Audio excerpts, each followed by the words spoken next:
আসসালামু আলাইকুম viewers, ঝর্ণাস cooking হাউজের পক্ষ থেকে আবারও সবাইকে স্বাগত। আজ আমি আরেকটি রেসিপি নিয়ে চলে এলাম। রেসিপিটি হলো গোলাপ জামুন। আর গোলাপ জামুন কার না পছন্দ। আর দেখতে দেখতে চলে এলো ঈদ। আর যদি হঠাৎ করে কখনো মেহমানও চলে আসে, আমরা এ জাতীয় মিষ্টি তৈরি করে ঝটপট মেহমানের সামনে দিতে পারি। চলুন দেখা যাক এই মিষ্টিটা আমি কিভাবে তৈরি করেছি। প্রথমে নিয়েছি একটি বাটি, আর এখানে নিয়ে নিলাম 2 টেবিল চামচের মতো সুজি। এটা কাঁচা সুজি, আর এটা আমি কিছুক্ষণ ভিজিয়ে রাখবো। এটা দিয়ে দিব 3 টেবিল চামচের মতো পানি। এটা ভিজিয়ে রাখছি কিছুটা ফুলে ওঠার জন্য বা নরম হওয়ার জন্য। আর আমি এই মিষ্টিটাতে সুজি অ্যাড করব বলে সুজিটা আগে আমি একটু ভিজিয়ে নিচ্ছি। আপনারা অবশ্যই যদি সুজি অ্যাড করেন সুজিটাকে ভিজিয়ে নেবেন। এটা আমি ঢেকে দিচ্ছি কিছুক্ষণের জন্য। এখন নিয়ে নিলাম একটি বাটি, আর নিয়ে নিলাম মেজারমেন্ট কাপের 1 কাপ গুঁড়া দুধ। আমি সবসময় গুঁড়া দুধ দিয়ে মিষ্টি বানিয়ে থাকি। আর দিয়ে দিলাম 1 টেবিল চামচ বেকিং পাউডার, আর দিয়ে দিচ্ছি 2 টেবিল চামচের মতো গাওয়া ঘি।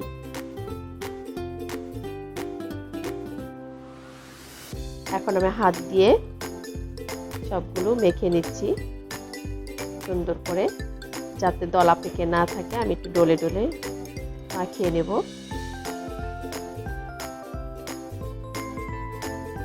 দেখুন, এভাবে একটু ডলে ডলে মেখে নিলে ভালো হয়। যেহেতু আমি ঘি দিয়েছি, একটু দলা পাকিয়ে থাকতে পারে। এখন আমি দিয়ে দিচ্ছি, আমি যে সুজিটা ভিজিয়ে রেখেছিলাম সেই সুজিটা দিয়ে দিচ্ছি।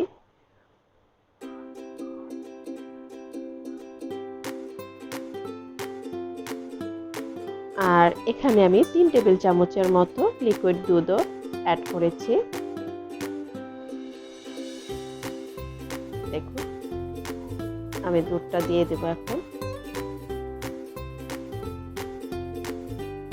এখানে 3 টেবিল চামচের মতো আমি দুধ ব্যবহার করব। সুন্দর করে মেখে নিচ্ছি।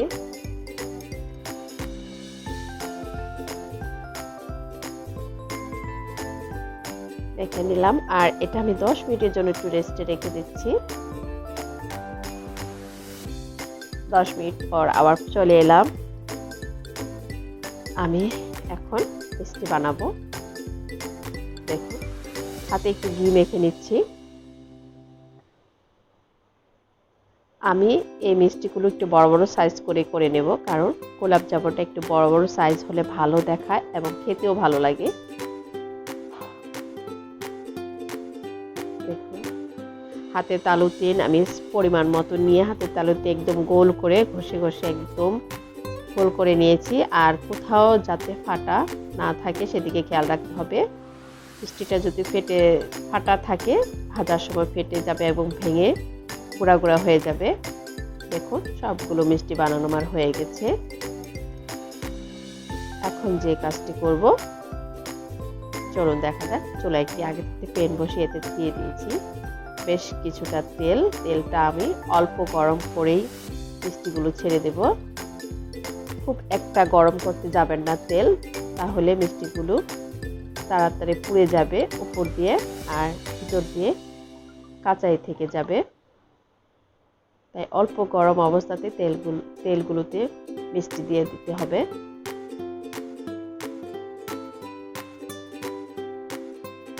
দেখুন, আর আমি এই মিষ্টিগুলো একদম লো আঁচে ভেজে নিয়েছি।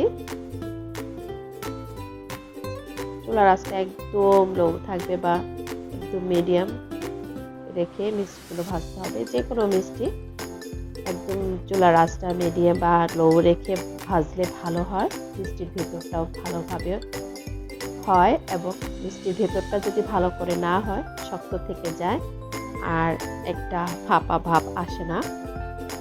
দেখুন, গোলাপ জামুনগুলো এরকম একটা কালার হয় বা এরকমই রাখা হয় কালার। তাই এই অবস্থাতে আমি তুলে নিচ্ছি।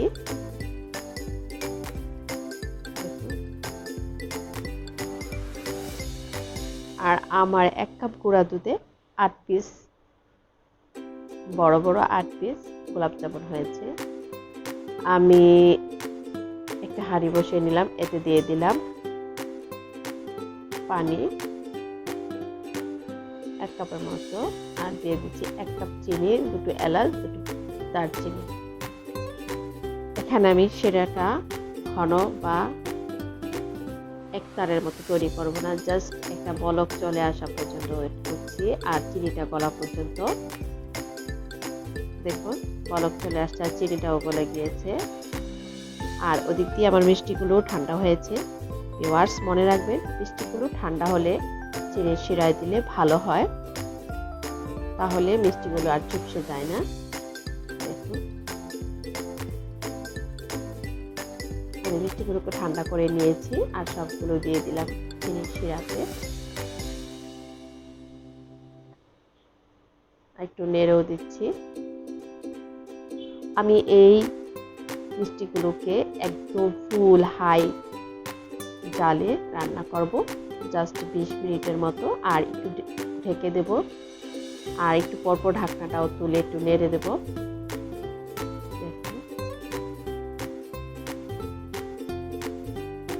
মিষ্টিগুলো আমার কতটা ফুলে টুসটুসে হয়েছে,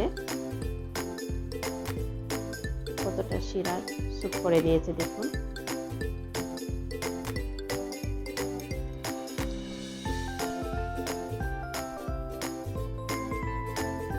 আর এখন তো সারা বিশ্বে আমাদের মহামারী করোনার জন্য লকডাউন পরিস্থিতি মোকাবেলায় আমরা ঘরে বসে বিভিন্ন ধরনের খাবার তৈরি করে থাকি। এর মধ্যে মিষ্টের খাবার হঠাৎ করে যদি নিজেদের মধ্যে কেউ এসে যায়, আপনি ঝটপট এ ধরনের মিষ্টিটা তৈরি করে নিতে পারেন। দেখুন আমি একটু পর ঢাকনাটা তুলে নেড়ে দিচ্ছি। আর আমার অনেক দিন হয়ে গেছে আমি ভিডিও চ্যানেলে দিতে পারছি না, আমি অসুস্থ থাকার কারণে। আমার জন্য দোয়া করবেন।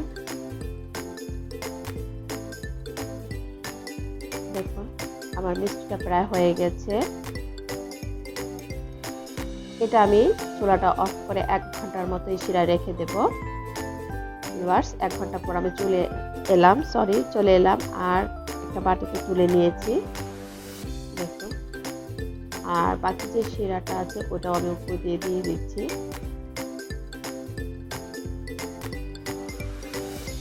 একটু ডেকোরেশনের জন্য উপরে একটু কাজু বাদাম বা পেস্তা বাদাম, যে কোনো বাদাম কুচি আপনি উপরে দিয়ে দিতে পারেন। দেখুন ক্যামেরাটা উপর থেকে একদম একটু কালচে মনে হচ্ছে, কিন্তু ভিউয়ার্স গোলাপ জামুনটা যে কালার সে কালারটাই হয়েছে। আর হাত দিয়ে দেখেছি কতটা শিরা সোপ করে নিয়েছে। আমি একটা চামচ দিয়ে কেটে দেখাচ্ছি। দেখুন কত নরম হয়েছে আর ভিতরটা কত স্মুথি হয়েছে, খেতে তো অবশ্যই ভালো লাগবে। ভিউয়ার্স যদি আমার এই রেসিপিটা আপনাদের কাছে ভালো লেগে থাকে আর খুবই সহজ বা চটপটে মনে হয়, তাহলে এক্ষুনি ঘরে বসে মিষ্টি তৈরি করে ফেলুন। আমি তো অবশ্যই করে ফেলি, প্রায় মনে হলেই আমি মিষ্টি তৈরি করি। আর ভিউয়ার্স আমার জন্য দোয়া করবেন, আর আমার চ্যানেলটিকে লাইক শেয়ার কমেন্টস করে আমার চ্যানেলের পাশে থাকবেন। আল্লাহ হাফেজ।